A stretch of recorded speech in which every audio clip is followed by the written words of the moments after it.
Hello friends, this is Shivam Pandey and you're watching The Parallel World. I welcome you all in the third episode of Technology Meets Weapons.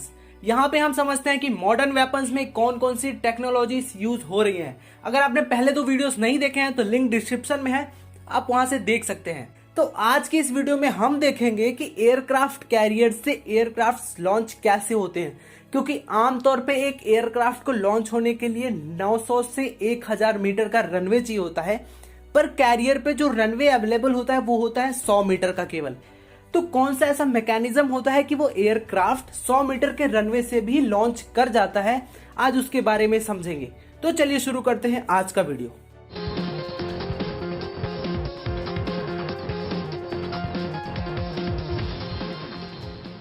Basically modern aircraft carriers में 3 type के mechanisms use होते हैं, कैटोबार्स, स्टोबार्स and ईमाल्स। हम कैटोबार के साथ शुरू करते हैं।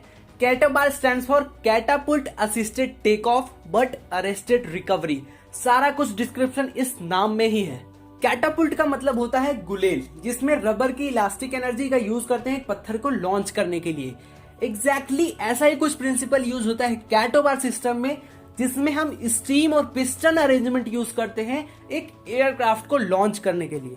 ये सारा सिस्टम लगा होता है एयरक्राफ्ट के रनवे में, जहां पे एयरक्राफ्ट के फ्रंट व्हील को आगे पिस्टन के साथ अटैच किया जाता है और स्टीम का प्रेशर उसे पुश करता है एक स्पेसिफिक स्पीड पे, जहां पे वो इजीली लॉन्च हो सके। सबसे ज्यादा डिफिकल्ट टास्क है स्टीम जनरेशन एंड स्टोरेज, क्योंकि स्टीम जनरेट होता है समंदर के पानी से, जो कि होता है सलाइन वाटर। तो पहले उसे डीसैलिनाइज करना पड़ता है, फिर उसे न्यूक्लियर रिएक्टर्स के थ्रू स्टीम में कन्वर्ट करना पड़ता है और बड़े बड़े टैंक्स में फिर वो स्टोर होते हैं। तो ये बहुत ही ज्यादा टाइम कंज्यूमिंग है, एनर्जी कंज्यूमिंग है, और इसको बहुत ही ज्यादा स्पेस भी चाहिए होता है। सडन प्रेशर जर्क जो क्रिएट होता है आगे वाले व्हील्स पे, उसकी वजह से एयरक्राफ्ट में वियर एंड टियर बहुत ज्यादा आता है और उसको बहुत ही ज्यादा मेंटेन करना पड़ता है। And one more important thing कि इस सिस्टम से केवल हम हैवी एयरक्राफ्ट को लॉन्च कर सकते हैं, क्योंकि ये कोई रेगुलेट नहीं कर सकते हम एयरक्राफ्ट के हिसाब से, एयरक्राफ्ट के वेट के हिसाब से। इससे छोटे एयरक्राफ्ट अगर लॉन्च करेंगे तो वो तुरंत ही वेयर ऑफ कर जाएंगे। ये तो बात हो गई लॉन्च की। अब हम बात करते हैं रिकवरी की, मतलब कि लैंडिंग की, क्योंकि लैंडिंग के बाद भी तो एक लंबा रनवे चाहिए होता है किसी एयरक्राफ्ट को स्लो डाउन होने के लिए। तो इस काम के लिए इलास्टिक बैंड्स का यूज करते हैं विद पुली मैकेनिज्म्स। एयरक्राफ्ट के पीछे एक हुक टाइप का अरेंजमेंट होता है, जैसे ही एयरक्राफ्ट लैंड करता है वो हुक इस इलास्टिक बैंड में फंस जाता है। इन केस अगर ये नहीं फंसता तो एयरक्राफ्ट को फिर से टेक ऑफ करना पड़ता है, इसीलिए जब तक हुक उसमें नहीं फंस जाता एयरक्राफ्ट डी एक्सिलरेट नहीं करती हैं। और अगर फंस गया तो सारा एयरक्राफ्ट का काइनेटिक एनर्जी उस बैंड के पोटेंशियल एनर्जी में स्टोर हो जाएगा, जिसे हम इलास्टिक एनर्जी भी बोलते हैं।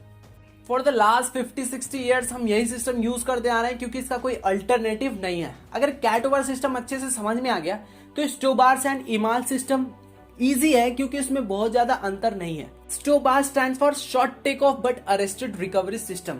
इसमें कोई कैटापुल्ट सिस्टम नहीं यूज होता एयरक्राफ्ट को पावर करने के लिए फॉर द लॉन्च। इसमें एयरक्राफ्ट अपने ही थ्रस्ट से लॉन्च होता है, but they use the phenomena of ski jumping. Ski jumping है क्या? किसी भी ऑब्जेक्ट को अगर एक अच्छे वेलोसिटी से अपहिल मूव कराओगे तो वो सडनली नीचे ना आने के बजाय एक प्रोजेक्टाइल मोशन में ट्रैवल करेगा। एग्जैक्टली यही चीज एयरक्राफ्ट यूज करती है। उनके ट्रैक्स एकदम स्ट्रेट ना होके आगे जाके कर्व्ड होते हैं ऊपर की तरफ, और जब वो ग्रेटर वेलोसिटी से उस पर मूव करते हैं तो वो एक प्रोजेक्टाइल मोशन की तरह हवा में लॉन्च हो जाते हैं और फिर वो खुद को पावर कर लेते हैं अपने इंजन के द्वारा। पर ये स्टोबार सिस्टम वही यूज कर सकते हैं जिनका thrust to body weight ratio बहुत अच्छा होता है। जिनका कम है वो नहीं कर पाएंगे, क्योंकि लॉन्च होने के बाद इतना थ्रस्ट नहीं मिल पाएगा और वो पानी में गिर जाएंगे। इसमें भी लैंडिंग एंड डी एक्सेलरेशन का प्रोसेस सेम है जैसे कि कैटोबार सिस्टम में यूज होता है। EMALS stands for electromagnetic aircraft launching system.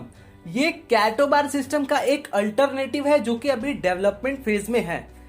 कैटोबार में जैसे पिस्टन को पावर करता था स्टीम और जो पुश करता था एयरक्राफ्ट को एक स्पीड में, इसमें इलेक्ट्रोमैग्नेटिक रेल्स का यूज होता है एयरक्राफ्ट को पुश करने के लिए। ईमाल सिस्टम कैटोबार सिस्टम का एक बहुत ही अच्छा रिप्लेसमेंट होगा आने वाले टाइम में, क्योंकि कैटोबार में जो सारी दिक्कतें थी ये उसको बहुत हद तक दूर करता है। फॉर एग्जाम्पल, जैसे कैटोबार सिस्टम की डिजाइनिंग कॉम्प्लेक्स थी, उसको स्पेस बहुत ज्यादा चाहिए था, इसमें स्पेस बहुत ही कम चाहिए और इसकी डिजाइनिंग भी सिंपल है। कैटोबार सिस्टम में केवल हैवी एयरक्राफ्ट लॉन्च कर पाते थे क्योंकि हम प्रेशर को रेगुलेट नहीं कर सकते थे, पर इसमें हैवी और लाइट वेट दोनों हम लॉन्च कर पाएंगे क्योंकि हम इलेक्ट्रिक करंट को रेगुलेट कर सकेंगे। इसमें सबसे बड़ा सवाल यह है कि इतनी ज्यादा एनर्जी आएगी कैसे एक साथ at the time of launch, क्योंकि जनरेटर्स तो एक साथ at the time of launch इतनी एनर्जी प्रोड्यूस नहीं कर पाएंगे। तो ये प्रॉब्लम दूर हुआ फ्लाई व्हील से। जनरेटर्स फ्लाई व्हील्स को 6400 आरपीएम पे रोटेट करके रखते हैं और जब हमें लॉन्च करना होता है तो यही फ्लाई व्हील डीएक्सिलरेट करते हैं और लॉन्चिंग सीक्वेंस शुरू होता है। सबसे बड़ा बेनिफिट ये है कि जनरेटर्स इस फ्लाई व्हील को 45 सेकंड्स के अंदर फिर से 6400 आरपीएम तक ले आता है, तो 45 सेकंड्स के बाद एक नया लॉन्च फिर से हो सकता है। So time between two launches is very less in comparison to CATOBAR system. India ये टेक्नोलॉजी इंक्लूड कर रहा है अपने आने वाले एयरक्राफ्ट कैरियर आईएनएस विशाल में। आईएनएस विशाल को हम अच्छे से डिस्कस करेंगे आने वाले वीडियोस में, पर उससे पहले कुछ वीडियोस और होंगे जो कुछ और टेक्नोलॉजीज को डिफाइन करेंगे जो हमारे मॉडर्न वेपन्स में यूज हो रहे हैं। So guys, how was the information, ये हमें कमेंट करके जरूर बताएं। If you like the information, hit the like button. If you are new to the channel, hit the subscribe button. I will be back with new technology video soon. Till then, tata, bye bye.